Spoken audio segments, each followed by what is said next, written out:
정말 사랑하십니까? 교회 오면 늘 사랑한다라고 말을 참 많이 합니다. 왜 그런 사랑이라는 단어를 쓰면서까지 우리가 교회에서 고백을 할까? 사랑은 성경 이 전체를 관통하는 가장 중심적인 주제라고 말할 수 있습니다. 성경에서 말하는 사랑은 감정이나 호감이 아닙니다. 하나님의 성품이자 삶의 방향이라고 말할 수 있죠. 그래서 성경은 사랑은 하나님의 본질이다라고 말을 해요. 성경에 나오는 인물 중에 사랑의 사도라고 불리우는 사람이 있죠. 바로 사도 요한입니다. 이 사도 요한이 쓴 요한일서 4장 8절에 보면 하나님은 사랑이시다라고 고백해요. 하나님은 사랑이래요. 하나님 일콜 사랑. 이런 하나님은 사랑이라는 이 고백에 이 사도 요한이 얼마나 그 사랑을 경험했으면, 얼마나 그 주님의 사랑을 마음속에 충만하게 받았으면 하나님은 사랑입니다 라고 그렇게 고백할 수 있을까? 우리도 세상을 살다 보면 사랑하는 사람 만나면 이름 부르는 대신 뭐라고요? 너를 보면 사랑이 넘쳐, 이렇게 말을 해요. 사랑은 그 사람의 모든 것을 말해주는 한 단어라고 표현할 수 있죠. 그래서 사랑은 하나님이다, 하나님의 본질은 사랑이다 라고 성경은 말하고 있다는 것이죠. 그러나 이 사랑이 하나님께로부터 시작이 되어야지만 진정한 사랑의 힘이 나타나요. 사랑의 본질이 하나님이 아니라 사람이 되면 사람은 불완전한 존재고 연약한 존재이기 때문에 우리가 아는 사랑은 언제든지 변질될 수가 있다라는 것이죠. 그래서 사랑의 본질이 하나님이 아니라 사람으로부터 시작이 된다면 그 사랑은 언제든지 변하거나 이기적인 사랑으로 변질된다라는 것입니다. 그래서 예수님은 사랑에 있어서는 반드시 헌신이 뒤따라야 한다라고 말을 해요. 내가 너를 사랑합니다 말로만 하는 게 아니라 그 사랑에는 반드시 헌신이라는 단어가 따라 붙어야 한다라는 것이죠. 사랑은 희생을 포함한 자기를 내어줄 때 비로소 가치를 발하게 되죠. 사도 요한도 요한일서 3장 18절에 이렇게 고백합니다. 말과 혀로만 사랑하지 말고 행함과 진실함으로 하자. 얼마나 말로만 사랑했으면 사도 요한이 이렇게 고백했을까? 당시 수많은 하나님을 사랑한다고 고백했던 유대인들조차도 입에서는 하나님을 사랑한다라고 고백하지만 그 마음속에는 이기적인 사랑, 언제든지 변질되어지는 사랑을 가지고 있었기에 예수님은 형식적이고 외식적인 사랑은 언제든지 하나님의 사랑을 받을 수 없다라고 말을 해요. 따라서 진정한 사랑은 말로만 하는 게 아니라 우리의 삶 가운데 나타날 때, 그 삶 가운데 진정한 예수님의 사랑이 나타날 때 그 사랑의 가치가 있다라는 것입니다. 성경이 말하는 사랑은요, 예수 그리스도 그 자체를 말을 해요. 왜냐? 예수님은 우리에게 보여줬던 모든 삶의 모습 속에서 사랑이 넘쳐났던 사람이에요. 예수님은 말로만 우리를 사랑한 게 아닙니다. 내가 너희를 사랑한 것 같이 너희도 서로 사랑하라라는 그 서로 사랑하라는 단어 앞에 내가 너희를 사랑하니라는 전제 조건이 붙어요. 내가 너희를 어떻게 사랑했니? 우리가 공간복음서를 보면 예수님의 사랑을 우리가 볼 수 있는데 예수님은 철저하게 자신을 희생하는 사랑이었어요. 모든 것을 내어주신 사랑. 그 사랑을 통해서 진정한 우리가 예수님을 만나고 그 사랑을 통해서 예수님의 그 마음을 우리가 만날 수 있다면 우리 또한 예수님의 사랑을 가지고 세상을 향해 나아가야 한다는 것입니다. 예수님의 사랑 여러분 얼마나 알고 계십니까? 성경에서 보여주는 사랑 말고 여러분이 신앙생활을 하면서 경험했던 예수님의 사랑을 얼마나 여러분 알고 계십니까? 이론적인 사랑이 아니라 내 삶 가운데 내가 지치고 힘들었을 때 주님이 나를 사랑하고 있다라는 것을 여러분 언제 깨달아 봤냐라는 것입니다. 여러분 언제 깨달아 보셨어요? 예수님의 사랑을 우리는 잘 알지 못합니다.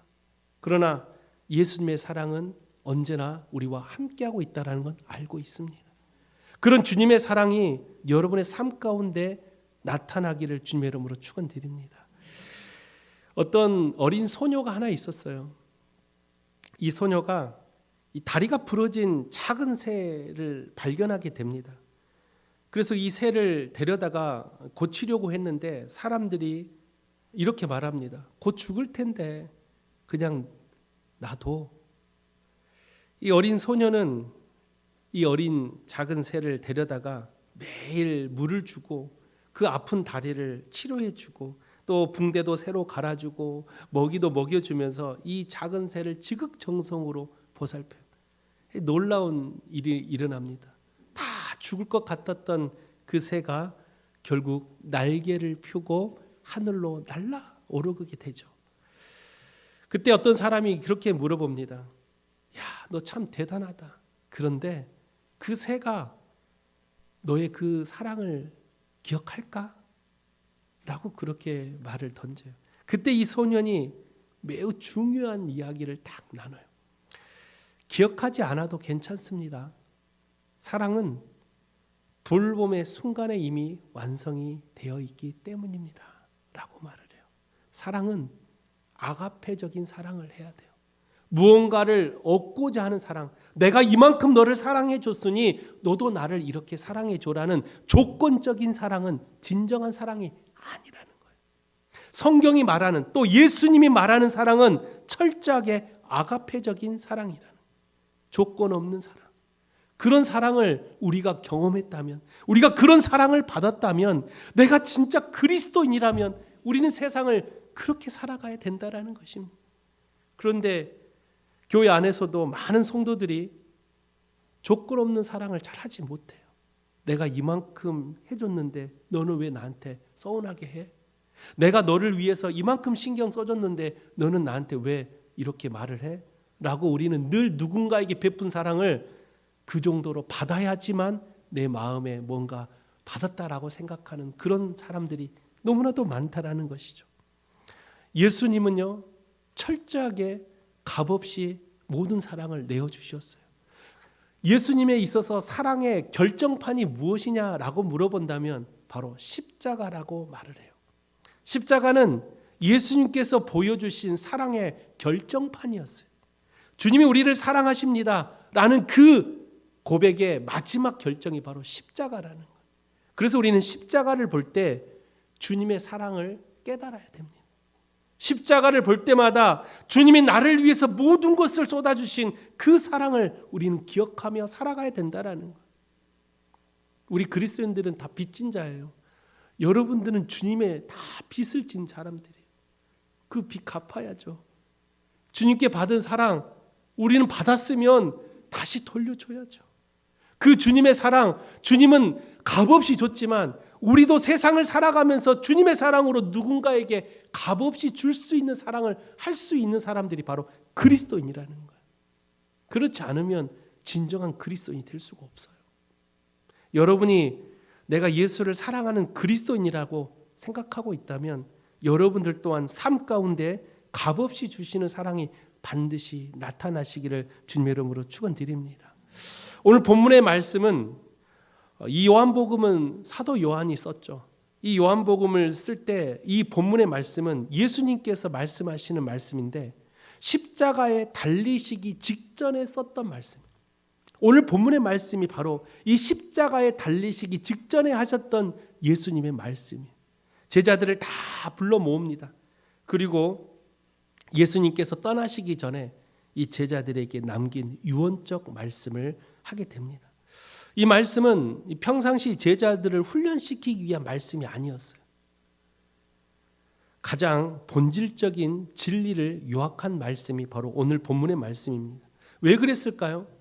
예수님이 곧 십자가에 달리신다라는 것은 예수님은 곧 제자들을 떠나실 것을 알고 있었어요. 또한 당시의 시대적인 상황을 보면 바리새인들과 이 종교 지도자들은 율법적 사랑으로 성도들을 가르치고 있었어요. 그러다 보니까 이 율법적 사랑에는 한계가 있었어요. 내가 이만큼 했는데 너는 왜 하지 못해? 이게 율법적 사랑이에요. 야, 율법에 보면 이렇게 해야 돼. 근데 왜 너는 거기에 못 미쳐? 이게 율법적 사랑이에요. 그런데 예수님께서 보여주셨던 사랑은 그런 율법적 사랑이 아니라 그냥 값없이 주시는 사랑이에요. 무한대로 주시는 사랑이라는 거예요. 그 사랑을 이 당시에 바리새인들과 종교 지도자는 깨닫지 못했다라는 거예요. 그래서 누군가를 자꾸 핍박하고 자꾸 지적하고 누구를 자꾸 비난해서 사람들 마음속에 상처를 주었던 종교 지도자들. 우리가 세상을 살면서 진정한 사랑이 예수 안에 있다면 그 예수님의 사랑은 철저하게 아가페적인 사랑임을 우리는 절대 잊지 않기를 주 이름으로 부탁을 드립니다. 이런 상황 속에 예수님께서 제자들을 불러 모아서 이 사랑의 말씀을, 오늘 본문의 말씀을 주셨다라는 것입니다. 예수님께서 십자가에 달려 죽는다면 제자들은 흩어지고 공동체는 무너질 것을 예수님은 알고 계셨어요. 그래서 예수님은 더욱 제자들을 권면하면서 내가 너희를 사랑한 것 같이 너희도 서로 사랑해야 하지만 이 공동체가 무너지지 않는다라는 진리의 말씀을 전해주는 말씀이 오늘 본문의 말씀입니다. 즉 사랑은요, 단순한 감정이 아니라 우리가 삶 가운데 다가오는 고난과 위기와 수많은 어려움을 하나로 뭉치게 할 수 있는 엄청난 힘이 있다라는 거예요. 우리 송파교회가 122년을 지내면서 얼마나 많은 고난을 당했을까? 얼마나 많은 어려움이 있었을까? 그럼에도 불구하고 지금 이 순간까지도 이 자리에 하나님의 이 성전이 세워진 것은 그 교회 안에 누군가의 진정한 사랑이 있었기 때문이라고 저는 생각해요. 시대마다 이 교회를 지키고 있었던 사랑의 사도가 다 있었다라는 거예요. 할렐루야.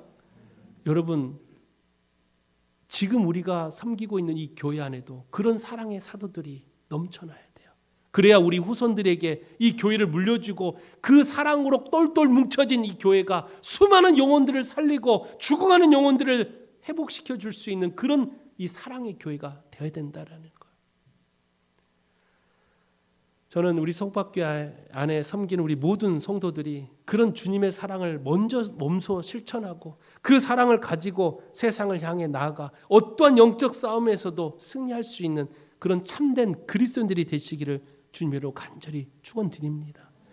이 말씀을 통해 우리가 정말로 사랑이 메말라 있다면, 주님의 사랑을 깨닫지 못하고 있다면 오늘 본문의 말씀을 통해서 세 가지의 주님의 참된 사랑을 깨달으시기를 주님의 이름으로 축원드립니다. 첫 번째, 예수님은요, 우리를 사랑의 관계로 부르셨다라는, 서로 사랑하라라는 이 사랑의 단어에는 관계라는 단어가 숨겨져 있어요. 우리가 누군가를 사랑한다라고 말할 때 반드시 사랑은 관계 중심적인 사랑이 돼야 돼요. 짝사랑 해보셨어요? 위험하죠. 그게 더 심해지면 뭐가 돼요? 스토커가 되는 거예요. 그래서 혼자만의 사랑은 위험합니다. 사랑은 반드시 관계 중심적인 사랑이 돼야 돼요. 이 관계 중심적인 사랑이라는 것은 사랑은 반드시 서로가 함께 하는 거예요. 내가 이만큼 사랑한다고 해서 건강한 공동체가 될 수 있는 게 아니에요. 반드시 누군가가 사랑을 받았으면 그 사람도 서로가 서로를 위해서 사랑해 줄 때 건강한 공동체, 영적으로 부흥하는 공동체가 되는 거예요. 우리 성박교회가 그런 교회가 되기 위해서는 우리 모든 성도들이 서로 사랑할 수 있는 그런 사랑에 귀한 성도들이 되시기를 주 이름으로 부탁을 드립니다. 예수님은 오늘 본문의 말씀에도 내가 너희를 사랑한 같이 너희도 서로 사랑하라라고 명령하십니다. 사랑의 기준이 있어요.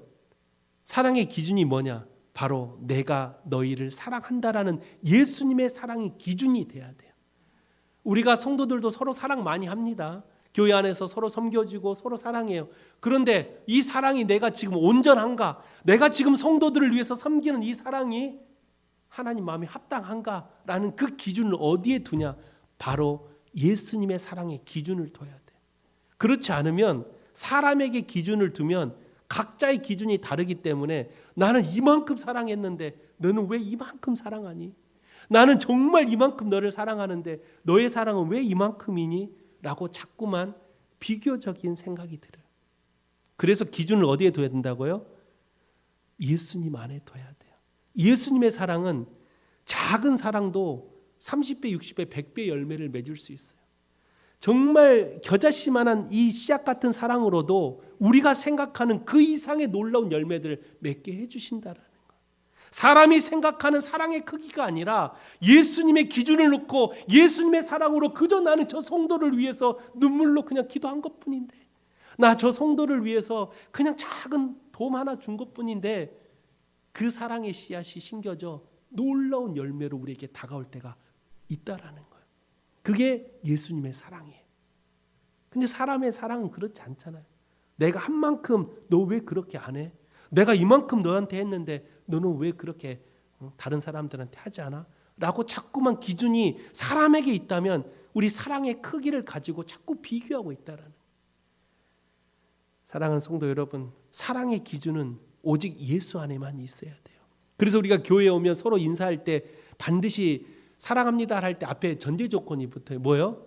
주님 안에서. 제가 아까 처음에 설교 시작할 때도 여러분 서로 인사하라고 할 때도 사랑합니다가 아니라 주님 안에서, 주님의 이름으로 우리가 그렇게 주님이라는 기준을 두고 서로 사랑할 때 그 사랑은 작은 사랑이지만 주님의 사랑은 그 사랑의 열매가 엄청나게 우리에게 맺어주는 놀라운 은혜로 다가온다라는 거예요. 여러분, 누군가에게 사랑을 베푸셨다면 열매는 주님이 주신 것을 기억하시길 바랍니다. 내가 누군가에게 사랑을 줬는데 그 사람이 나에게 주는 게 아니라 나는 그 사람을 위해 그냥 작은 선행을 한 것뿐인데 주님은 또 다른 방법으로 나에게 열매를 맺어주시게 해주신다라는 거예요. 사랑의 기준은 주님이 되어야 돼요. 그래서 우리 모두가 그런 사랑의 기준이 예수님이라면 작은 헌신, 큰 헌신, 그게 중요한 게 아니에요. 그저 우리는 주님 안에서 성도를 사랑하고 섬기고 교회를 열심히 봉사하는 우리의 사랑의 모습은 각자의 크기가 다를지언정 열매는 하나님이 부어주신다라는 거예요. 그러면 불평, 원망이 나타날 수가 없어요. 내가 이만큼 했는데가 아니라 작은 섬김도 하나님 마음에 합당하면 열매는 주님이 주신다라는 거예요. 저는 그런 사랑을 하는 우리 교회가 되시기를 주 이름으로 부탁을 드립니다. 오늘 본문 13절에도 보면 뭐라고 예수님 말씀하시냐면 사람이 친구를 위하여 자기 목숨을 버리면 이보다 더 큰 사랑이 없다라고 예수님이 말을 해요. 친구를 위해서 내 목숨을 버릴 수 있는 사랑. 이 세상 중에 과연 몇 명이나 있을까? 물론 있겠죠. 사랑하는 친구를 위해서 내 목숨을 버릴 수 있는 사람도 있겠죠. 그러나 쉽지는 않아요. 자식을 위해서도 부모를 위해서도 목숨을 내 던지는 건 쉽지 않은데 다른 사람들을 위해서 내 타인을 위해서 내 목숨을 내어 던진다. 이거 쉽지 않은 일입니다. 그런데 누가 하셨어요? 예수님이 하신 거예요. 그래서 예수님이 기준이 되는 거예요. 예수님께서 말씀하시기를 내가 너희를 사랑한 것 같이 너희도 서로 사랑하라. 이게 진짜 성경이 말하는 사랑이에요. 여러분들도 마음속에 그런 사랑을 가지시고 세상을 향해 나아가시기를 주 이름으로 부탁을 드립니다. 그런 사랑으로 세상 이웃들을 섬기고 가족들을 섬기고 사랑하는 사람들을 섬기십시오. 그 사랑의 기준이 주님께 있을 때 나는 그저 그 친구를 위해서 작은 도움 하나 줬을 뿐인데 내가 진정한 사랑은 마음으로 섬겼다면 열매는 하나님이 맺어주신다라는 그런 축복을 받는 우리 귀한 성도들 되시기를 주 이름으로 축원드립니다. 두 번째로 오늘 본문의 말씀을 보면 예수님은 우리를 종이 아니라 뭘로 부르셨다고요? 친구로 부르셨대요. 친구가 뭡니까? 서로 마음을 나누는 사이. 근데 여러분 어떤 친구들이 있습니까? 우리가 흔히 진짜 친구가 몇 명이야 라고 할 때 왜 진짜라는 단어를 써요? 친구면 친구지. 그만큼 친구는 많은데 진짜 친구가 극히 드물기 때문에 그래요. 그 우리가 말하는 진짜 친구는 뭐냐? 바로 나의 이 속마음을 다 터놓고 이야기할 만큼의 서로의 마음이 통하는 친구들. 그런 친구들 있습니까? 이거는 부부도 힘들어요. 서로가 서로의 마음을 다 터놓고 이야기하자 그러면 처음에는 그래 내가 살아가니까 그렇게 다 터놓고 이야기하지. 끝에는 어때요? 서로 머리끄댕이 잡고 싸우고 있는 거예요. 서로 다 오픈하면. 그래서 항상 뭐예요? 다 오픈하지 않잖아요. 그런데 친구한테 내가 모든 것을 다 털어놓을 수 있는 친구가 단 한 명이라도 있다면 얼마나 마음이 편한지 아세요? 저는 목회를 하면서 많은 걸 배워요. 저희 아버지가 목회를 할 때 어렸을 때 교회에서 항상 목회자와 성도는 적당한 거리를 두라고 그렇게 어렸을 때 아버지가 이야기한 걸 들었어요. 그런데 막상 제가 목회를 하면서 그게 쉽지 않아요. 왜냐? 목사도 사람이기 때문에 목사한테 잘해주는 성도한테 마음이 나도 모르게 더 가요. 그러다 보니까 어때요? 힘듦을 말하면 안 되는데 목사도 어느 순간 그 어려움을 그 성도한테 내가 정말 저 사람 믿고 친하니 마음을 탁 털어놔요. 나중에 어떻게 돼요? 그 마음을 털어놨던 그 사람이 결국은 나의 큰 아픔이 돼서 다가올 때가 참 많습니다. 그걸 제가 많이 경험해 봤어요. 그렇게 마음을 서로 터놓고 함께 모든 일을 다 교회 안에 섬겼던 몇몇 사람들 때문에 결국은 교회를 떠날 수밖에 없었던 현실. 참 안타까웠어요. 제가 그걸 느꼈어요. 아, 사람은 한계가 있다. 아무리 서럽고 친한 친구라고 할지라도 사람의 관계는 한계가 있구나. 그래서 오늘 본문에 예수님이 우리를 뭘로 부르신다고요? 친구로 부른대.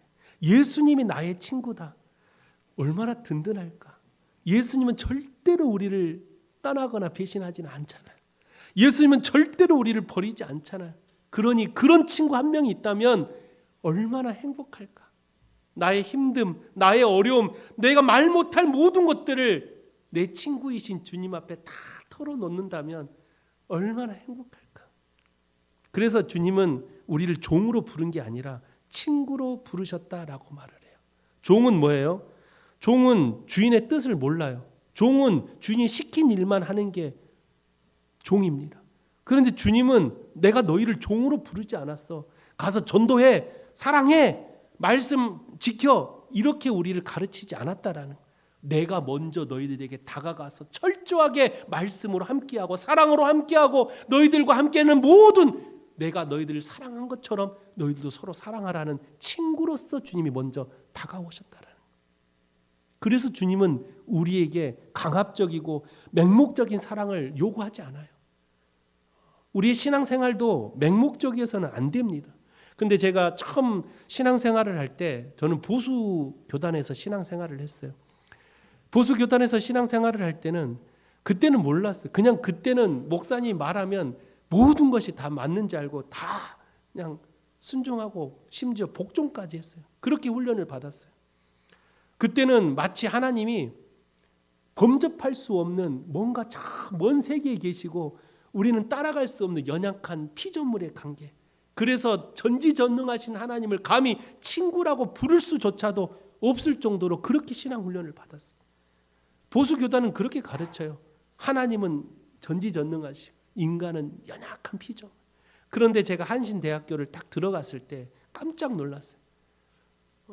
교수님들이 주님은 우리의 친구래. 어떻게 친구가 됩니까? 우리는 연약한 존재고 하나님은 전지전능하신 분인데. 그런데 대학원에서 교수님들이 아니다. 그런 주님이 우리에게 주인과 종의 관계라면 절대로 우리는 주님의 뜻을 알 수가 없다. 친구가 돼야지만 주님의 뜻을 알 수가 있다. 그래서 오늘 본문 말씀에 예수님이 뭐라고 말을 해요? 내가 너희를 친구로 불렀기 때문에 하나님의 뜻, 하나님이 말씀하시는 구원의 계획, 하나님이 말씀하시는 그런 사랑을 내가 너희들에게 가르쳐 준다라고 말을 해요. 친구이기 때문에. 이게 우리에게 필요한 신앙이에요. 하나님과 이질적인 신앙이 아니라 언제든지 함께 눈물 흘리고 함께 웃고 함께 할 수 있는 동반자가 바로 예수님이 되어야 된다라는 거예요. 여러분의 삶 가운데서도 예수님이 머나먼 나와 거리가 먼 곳에 계시는 그런 하나님이 아니라 언제든지 여러분이 함께 울고 웃고 할 수 있는 친구 같은 주님이 되시기를 주 이름으로 부탁을 드립니다. 그런 친구 같은 주님이 곁에 계시면 우리의 삶은요, 힘들어도 주님 앞에 때도 쓰고, 아버지 나 힘들었어요. 오늘 나 너무 힘들었어. 오늘 그 사람 만났는데 계획하지 못했던 일이 터져서 그 사람과 관계가 깨져서 너무 힘들어요 하고 막 하나님 앞에 구구절절하게 막 이야기를 해요. 그럼 하나님 뭐라 그래요? 아무 말씀 안 하셔.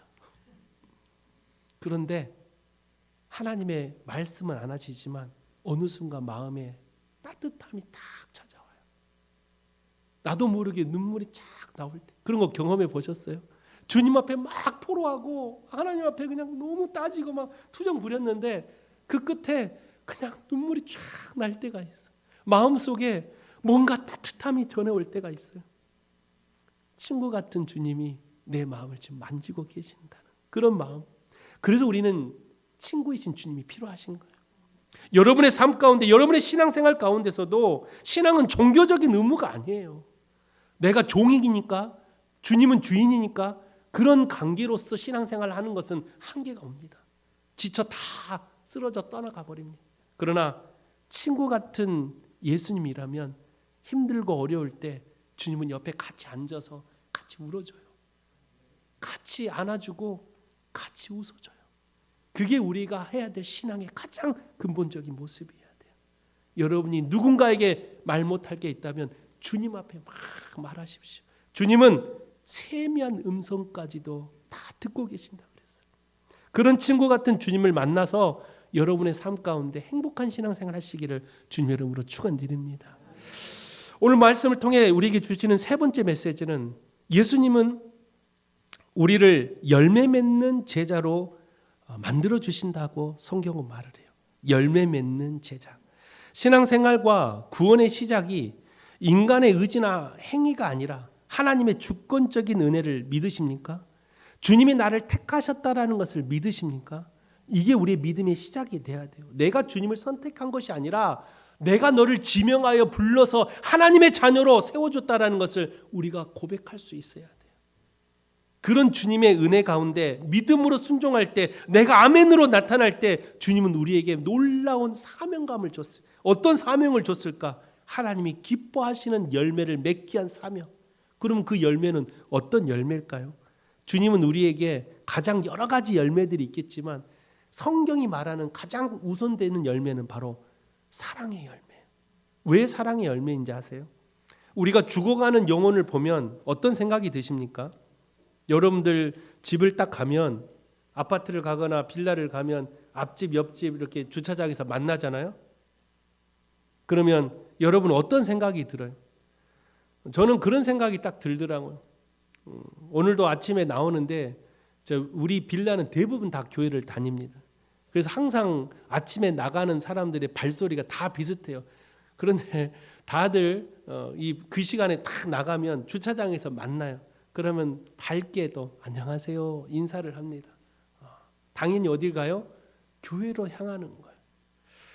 그런데 모두가 이 시간 되면 하나님을 만나려고 교회로 가고 있는 그 모습들을 제가 보면서 딱 교회로 오는데 참 안타까운 것은 그 시간에 내가 교회를 차를 타고 오면 꼭 그 시간에 어디를 가요? 등산복 입고 뭐 여기 배드민턴 라켓 뒤에다 딱 꽂고 또 뭐 테니스 라켓 딱 꽂고 주일 곧 예배 시작인데 그때 딱 친구들하고 만나서 어디를 향하는 그들의 무리들을 볼 때 참 마음이 아프더라고. 그러면서도 긍정적으로 그래 1부 예배 드렸을 거야. 갔다 와서 3부 예배 드릴 것 같아 라고 늘 그렇게 긍정적으로 생각을 하고 마는데 참 안타까워요. 주일날 하나님을 만나러 가는 우리의 발걸음이 정말 행복한데 그렇지 못하는 사람들. 근데 어떤 사람이 그래요. 목사님 교회 안 가는 사람들이 더 행복해 보이던데요. 그 말을 듣고 목사로서 너무 마음이 아픈 거예요. 교회를 오는 사람들의 발걸음이 행복해야 되는데 교회로 가는 사람들은 그냥 뭐 도살장에 끌려가는 소처럼 교회를 오고 있고 교회를 밖을 향해 놀러 가는 사람들의 얼굴에는 그냥 행복한 미소가 띄어. 이게 과연 맞는 겁니까 하나님? 이게 과연 맞습니까 하나님? 교회 오는 발걸음의 얼굴들이 가장 행복해야 되는데 어떻게 된 겁니까? 라고 하나님께 제가 또 막 따졌죠. 그러면서 제가 그런 생각이 들더라고요. 그래 내가 성팍교회 목사로서 교회에 오는 사람들이 가장 행복하게 예배를 드릴 수 있는 그런 교회를 만들어야 되겠다. 그런 교회가 되어야 되겠다. 그래서 우리 교회 올 때 교회를 막 오고 싶어해서 얼굴에 막 웃음꽃이 넘쳐나는 그런 성박교회를 만들어야 되겠다. 할렐루야. 그러기 위해서 뭐가 필요해요? 사랑이 필요한 거예요. 사랑이 필요해요. 우리 모두가 진정한 사랑을 가지고 성도를 위해서 내가 아낌없이 줄 수 있는 사랑을 한다면 아마 그 사랑을 받은 성도는 그 다음 주에 교회 오는 발걸음이 너무 행복할 거예요. 야, 그 집사님, 그 권사님, 그 장로님, 내가 지난주에 너무나도 그 만나서 마음속에 행복감이 넘쳤어. 받은 사랑이 너무 커서 나 이번 주는 빨리 가야지. 이런 교회가 된다면 저는 말하지 않아도 이 성박교회는 놀라운 역사가 일어날 걸 저는 믿습니다. 우리 사랑하는 모든 성도들이 교회 안에 진정한 사랑을 서로를 경험하고 주님이 나를 택하여 하나님의 자녀로 세워줬다면 우리에게 주어진 사명이 뭐냐? 바로 서로 사랑하라는 사명이에요. 그 열매가 뭐냐? 사랑의 열매를 맺기 위해서 주님이 우리를 불러주셨다라는 거예요. 여러분, 우리 교회 안에 그 사랑의 열매가 다 맺어지기를 주 이름으로 부탁을 드립니다. 옆 사람에게 그 열매가 다 맺어질 수 있도록 내가 먼저 사랑해 주십시오. 남을 판단하지 마시고 저 사람은 왜 열매가 안 그러지 마시고 더 사랑으로 섬겨 주십시오. 어느 순간 그 사람 곁에도 열매가 하나씩 맺어지기 시작할 거예요. 우리 모두가 사랑으로 섬겨주고 내가 조금 더 낮고 낮은 모습으로 서로를 위해서 섬겨줄 때 그 사랑의 열매를 하나님이 맺게 해주신다면 우리 성박교회 성도들 모두가 다 사랑의 열매를 주렁주렁 맺는 축복된 성도들이 되시기를 주님의 이름으로 축원드립니다. 말씀을 마칩니다. 오늘 우리가 또 우리 교회 공동체가 기억해야 할 것이 있어요. 예수님의 사랑을 본받아 삶 가운데 실천하는 삶을 살아가시기를 주 이름으로 축원드립니다. 또한 우리에게 진정한 친구는 예수 그리스도라는 것을 꼭 기억하셔서 여러분이 삶 가운데 의무적인 신앙생활이 아니라 친구로서 내 모든 것을 서로 토해낼 수 있는 그런 친구이신 예수님을 만나시기를 주 이름으로 부탁을 드립니다. 끝으로 우리는 주님이 우리를 통해서 열매를 맺기 위해서 우리를 불러주셨다면 그 열매가 바로 사랑의 열매가 되시기를 부탁을 드립니다. 여러분 모두가 주렁주렁 사랑의 열매를 맺어져서 여러분을 만나는 사람들이 그 사랑을 경험할 수 있는 그런 축복의 통로가 되시기를 주님의 이름으로 축원드립니다. 기도하겠습니다. 거룩하신 하나님 아버지, 우리는 사랑이 참 부족합니다. 주님은 우리를 위해서 모든 것을 내어주셨는데 우리는 이기적인 사랑, 조건적인 사랑을 할 때가 너무나도 많았습니다. 아버지 용서하여 주옵소서. 오늘 말씀을 통해 다시 한번 다짐하고 결단합니다.